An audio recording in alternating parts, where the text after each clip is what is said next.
11th class, welcome back on my channel. 11th class में आपके सामने फिर हाजिर हूँ स्टैटिस्टिक इकोनॉमिक की एक और न्यू वीडियो के साथ। स्टैटिस्टिक इकोनॉमिक्स के अंदर हम डिस्कस कर रहे थे chapter number 2, collection of data. Collection of data के अंदर लास्ट क्लास के अंदर हमने डिस्कस किया था कि what is primary data and what is secondary data. वो क्लास आपने देख ली होगी और अच्छे से समझ भी आ गई होगी। उसके बाद आज हम डिस्कस करने जा रहे हैं students sources of secondary data. देखो लास्ट क्लास के अंदर सोर्सेज ऑफ प्राइमरी डाटा भी हमने डिस्कस कर लिया था। अब बात करेंगे कि जो सेकेंडरी डाटा किसी और के डाटा को जब हम यूज करते हैं तो उसको यूज करने के सोर्सेज कहाँ कहाँ से हमें मिल सकते हैं, मीन्स कौन कौन से सोर्सेज को हम यूज करते हैं वो देखते हैं। Sources of secondary data, first source होता है हमारे पास पब्लिश्ड सोर्स। पब्लिश सोर्स का मतलब ये होता है जो पब्लिक के सामने पहले ही प्रेजेंट कर दिया गया हो, उस सोर्स को हम यूज करते हुए अपने अकॉर्डिंग, अपनी इंफॉर्मेशन या इंक्वायरी के अकॉर्डिंग हम उसको यूज करते हैं, उसके अंदर चेंजेस लेके आते हैं, तो वो क्या होता है published sources for secondary data. इसके अंदर आता है सबसे पहला गवर्नमेंट पब्लिकेशन। भाई गवर्नमेंट ने कोई भी अपनी मतलब कोई सर्वे वगैरह किया था, उसने अपने डाटा को रिकॉर्ड करके रखा था, तो हम वहां से हमें कोई भी इंफॉर्मेशन निकालनी है तो जो गवर्नमेंट ने पब्लिक पहले ही पब्लिक किया वो डाटा उसको यूज करते तो गवर्नमेंट पब्लिश होता है। सेमी गवर्नमेंट पब्लिश, जो किसी भी सेमी गवर्नमेंट का मतलब क्या होता है कि जो को गवर्नमेंट होता है, मतलब जो आधा तो गवर्नमेंट होता है आधा पब्लिक होता है। कुछ पब्लिकेशंस ऐसे भी होते हैं, ठीक है, जो प्राइवेट हाथों में भी होते हैं, जो प्राइवेट डाटा भी रखते हैं और गवर्नमेंट का डाटा भी रखते हैं। Okay, report of committee and commissions. भाई बहुत सारी कमेटी पढ़ी होंगी आपने, पढ़ोगे नहीं पढ़ी है तो अभी आगे पढ़ोगे। बहुत सारे कमीशंस पढ़ोगे, उनकी रिपोर्ट के अकॉर्डिंग अगर हमें कोई भी ऐसी इंफॉर्मेशन तैयार करनी है, ऐसी इंक्वायरी करनी है जो हमें किसी भी पुरानी कमेटी हो या कोई भी पुराना कमीशन हो जिसके अंदर पब्लिश हो, जिसके अंदर उसकी रिपोर्ट तैयार की गई हो, उसको हम रीयूज करते हैं फॉर आवर कन्वीनियंस, तो वो होती है report of committee and commissions. Private publications like journal, newspaper, research institute, publication of trade association. Means private publication होती है जहां पर जो प्राइवेटली जैसे कोई भी जर्नल वगैरह तैयार किया जाता है, कोई न्यूज़पेपर होते हैं, कोई भी रिसर्च इंस्टीट्यूट होती है, कोई भी ट्रेड एसोसिएशन की पब्लिकेशन है, उसको यूज करते हैं। वहां की इंफॉर्मेशन, वहां के डाटा को हम कलेक्ट करते हैं और अपने अकॉर्डिंग उसको यूज करते हैं। इंटरनेशनल पब्लिकेशंस, भाई हमारे को ना कोई भी अदर कंट्री के बारे में इंफॉर्मेशन लेनी है तो वो कहां से लेंगे, हम इंटरनेशनल पब्लिकेशन से, वहां से डाटा कलेक्ट करेंगे, उसके बाद उसको चेंज करेंगे, उससे हम इंफॉर्मेशन निकालेंगे। ओके, तो ये पब्लिश्ड सोर्सेज थे जिसके अंदर हम एक कंट्री के भी यूज कर सकते हैं, दूसरी कंट्री के भी, गवर्नमेंट और सेमी गवर्नमेंट या प्राइवेट सभी के सभी यूज कर सकते हैं फॉर आवर कन्वीनियंस। ओके, उसके अकॉर्डिंग हम अपनी इंफॉर्मेशन को कलेक्ट कर सकते हैं। अनपब्लिश्ड सोर्स, भाई जब कोई भी इन्वेस्टिगेटर कोई भी किसी भी प्राइवेट फर्म से उसका पर्सनल डाटा यूज करता है, मींस उसके रिकॉर्ड जो उसने मेंटेन किए हुए हैं वो अपनी बिजनेस एंटरप्राइजेस से रिलेटेड हो सकते हैं, रिसर्च वर्क से रिलेटेड हो सकते हैं, स्कॉलर से रिलेटेड हो सकते हैं जिसको वो पब्लिक के सामने नहीं लेके आना चाहते, अगर उन डाटा को यूज करते हुए अपने अकॉर्डिंग, अपनी कन्वीनियंस के अकॉर्डिंग हम उससे इंफॉर्मेशन निकालते हैं और जिस टाइप की हमें इंक्वायरी चाहिए होती है उसके अकॉर्डिंग हम उसको यूज करते हैं। तो एक तरीका ये भी होता है, एक सोर्स ये भी होता है सेकेंडरी डाटा के लिए। Okay, so the statistical data need not always be published. भाई जो स्टैटिकल डाटा होता है जरूरी नहीं कि वो पब्लिक के सामने रिप्रेजेंट किया जाए। आपने कई बार देखा होगा जो प्राइवेट फर्म्स होती हैं अपने टैक्स से बचने के लिए अपने प्रॉफिट को भी वो हाइड करके रखती है, छुपा के रखती है। तो ऐसी बहुत सारी चीजें होती हैं जो प्राइवेट कंपनी भी होती है, गवर्नमेंट कंपनी भी होती है, जो पब्लिक के सामने नहीं रखती।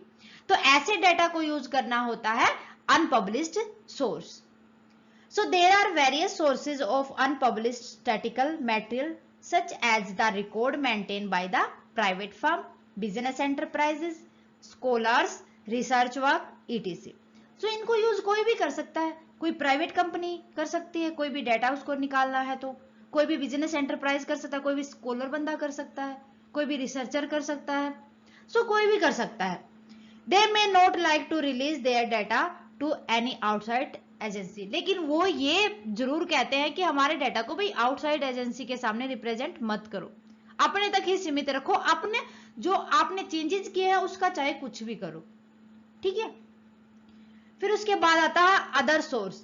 भाई गूगल बाबा, किसी भी वेबसाइट से हम कोई भी डाटा कलेक्ट करते हैं, गूगल से हम कोई भी इंफॉर्मेशन लेते हैं, फिर उस डाटा को यूज करते हुए हम अपनी इंफॉर्मेशन कलेक्ट करते हैं, वो होता है other source of secondary data.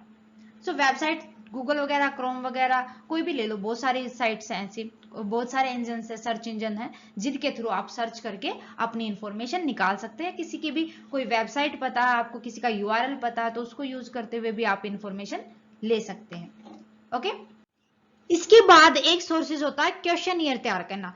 Questionnaire जब हम तैयार करते हैं तो उसके अंदर कुछ इंपॉर्टेंट पॉइंट्स होते हैं जो हमें ध्यान में रखने होते हैं जब उसको ड्राफ्ट करते बनाते हैं। सबसे पहला point, introduction and purpose of investigation. भाई जो हम इन्वेस्टिगेशन करना चाहते हैं ना, प्रॉपरली लिखो किस बारे में इन्वेस्टिगेशन करना चाहते हो और उस इन्वेस्टिगेशन का आपका पर्पज क्या है। उसके बाद रीजनेबल नंबर ऑफ क्वेश्चन, भाई कितने क्वेश्चंस हैं आपके क्वेश्चनियर के अंदर, 20 है, 15 है, 25 है, कितने क्वेश्चन है। देन उसके बाद है question should B small and clear, छोटे क्वेश्चन होने चाहिए और बिल्कुल क्लियरली होने चाहिए। क्वेश्चंस की जो लैंग्वेज होती है बिल्कुल क्लियर होनी चाहिए ताकि जो इंफॉर्मेंट होता है उसको समझ आ सके, वो कंफ्यूज ना हो। Question should be arranged logically, जो क्वेश्चन आपने तैयार किए हैं वो लॉजिकली आपको अरेंज करने चाहिए। मतलब ये नहीं कि एक क्वेश्चन है, 2-3 रिलेटेड क्वेश्चन है, एक कहीं हो एक कहीं हो ना, जो रिलेटेड क्वेश्चन है वो एक साथ ही हो। इंस्ट्रक्शन शुड बी क्लियर, जो भी इंस्ट्रक्शन हमने डाले हैं वो क्लियर होने चाहिए। इंस्ट्रक्शन शुड बी क्लियर, जो हमने इंस्ट्रक्शन डाले हैं अकॉर्डिंग टू आवर क्वेश्चनियर वो क्लियर होने चाहिए, कंफ्यूज करने वाले नहीं। प्रॉपर स्पेस फॉर आंसर, जितना रिलेटेड आंसर होना चाहिए उससे 1-2 लाइन फालतू स्पेस का फालतू लाइन का स्पेस हमें देना चाहिए। Question should be relevant to the investigation, भाई ये तो मेन पॉइंट है, जो हमने क्वेश्चनियर के अंदर क्वेश्चंस डाले हैं वो हमारी इन्वेस्टिगेशन से रिलेटेड होने चाहिए, ना कि कोई भी क्वेश्चन डाल दोगे, ठीक है। Personal question should be avoided, कोई भी पर्सनल क्वेश्चन उसके अंदर नहीं डालना चाहिए। अवॉइड क्वेश्चन ऑफ कैलकुलेशन, जिनमें कैलकुलेशन की नीड हो वो अवॉइड करने चाहिए, क्योंकि जो इंफॉर्मेंट होता है क्या पता वो पढ़ा लिखा हो या ना हो, है ना, लेकिन क्वेश्चंस को तो उसको कोई दूसरा बता दे तो वो समझ सकता है, कैलकुलेशन कौन किसके लिए करेगा भाई, ओके। क्रॉस वेरिफिकेशन, भाई एक बार आपने क्वेश्चनियर तैयार कर दिया, एक बार उसको किसी दूसरे अपने जो कोलीग है उससे तैयार करवा लो, चेक करवा लो, सॉरी, ठीक है। नेक्स्ट है the question should not be ambiguous, means जो क्वेश्चन होते हैं वो कभी भी किसी को पर्सनली जो हार्ट हो सके ऐसे क्वेश्चन नहीं होने चाहिए। The question should not use double negative like do not you, तो ऐसे कोई भी डबल नेगेटिव चीज यूज नहीं करनी चाहिए हमें अपने क्वेश्चंस के अंदर। नेक्स्ट है the question should not indicate alternative answer, ऐसे भी क्वेश्चन नहीं होने चाहिए कि जो आप इंफॉर्मेशन तो कुछ और लेना चाहते हैं लेकिन उसके लिए कोई और आंसर भी हो सकता है, ऐसे क्वेश्चन हमें हमेशा अवॉइड करने चाहिए।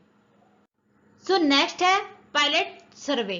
पायलट सर्वे होता है स्टूडेंट जब हम क्वेश्चनियर तैयार करते हैं और उसको इंफॉर्मेशन के लिए भेजते हैं, मींस इंफॉर्मेंट के पास भेजते हैं, तो उसके लिए सबसे पहले हमें उसके पास भेजने से पहले हमें उसकी प्री टेस्टिंग करवानी चाहिए, ठीक है। जो प्री टेस्टिंग करवाते हैं ताकि हमें कोई भी आगे शॉर्ट कमिंग प्रॉब्लम ना हो, तो उसे कहा जाता है पायलट सर्वे। जो पायलट सर्वे होता है ये प्रीलिमिनरी सर्वे होता है, मींस टेस्टिंग की जाती है, पहले ही उसके बारे में इंफॉर्मेशन निकाल ली जाती है, क्या ये बेनिफिशियल होगा या नहीं होगा, क्या जो इंफॉर्मेट है उसके अंदर इंटरेस्ट ले पाएगा या नहीं ले पाएगा, okay. Before sending the questionnaire to the information it should be pre tested, as a result of its shortcoming, if any, can be removed. Such pre-testing name as pilot survey. Pilot survey is a preliminary survey used to gather information prior to conducting a survey on a large scale. Pilot survey typically taken by small group help determine the efficiency of future survey will also help organization smooth out difficulty before administrating the main सर्वे। भाई जो देखो pre testing तो हमें पता है क्या होता है कि जो पायलट सर्वे होता है ना, ताकि कोई भी फ्यूचर के अंदर जो मेन सर्वे होते हैं उसके अंदर कोई प्रॉब्लम ना आए, ना ही कोई ऑर्गेनाइजेशन के अंदर एफिशिएंसी हो, तो उसके लिए पहले उसकी एफिशिएंसी को एक स्मॉल ग्रुप बना दिया जाता है, उसके द्वारा उसको डिटरमाइन किया जाता है। तो वो पायलट सर्वे होता है ताकि फ्यूचर मेन सर्वे को हमें सही तरीके से प्रेजेंट कर सके। ओके, सो ये था हमारा टाइप ऑफ सर्वे या सोर्सेज जो हम यूज करते हैं सेकेंडरी डाटा को कलेक्ट करने के लिए। स्टूडेंट, उम्मीद करती हूँ आपको टॉपिक अच्छे से समझ आ गया होगा। आज के लिए बस इतना ही, मिलते हैं नेक्स्ट क्लास में। नेक्स्ट क्लास के अंदर हम डिस्कस कर लेंगे अबाउट सैम्पलिंग। सैम्पलिंग क्या होता है, उसकी टाइप्स क्या क्या होते हैं। स्टूडेंट्स, क्लास कैसी लगी मुझे कमेंट करके बताएं। क्लास अच्छी लगे तो प्लीज लाइक और अदर स्टूडेंट के साथ ज्यादा से ज्यादा शेयर करें। अगर आप चैनल पर नए हैं तो फटाफट से साया कॉमर्स क्लासेस को सब्सक्राइब कर लें, बेल आइकन को दबा लें ताकि आने वाली क्लास की नोटिफिकेशन आपको मिल सके। Thank you very much student, bye bye and take care.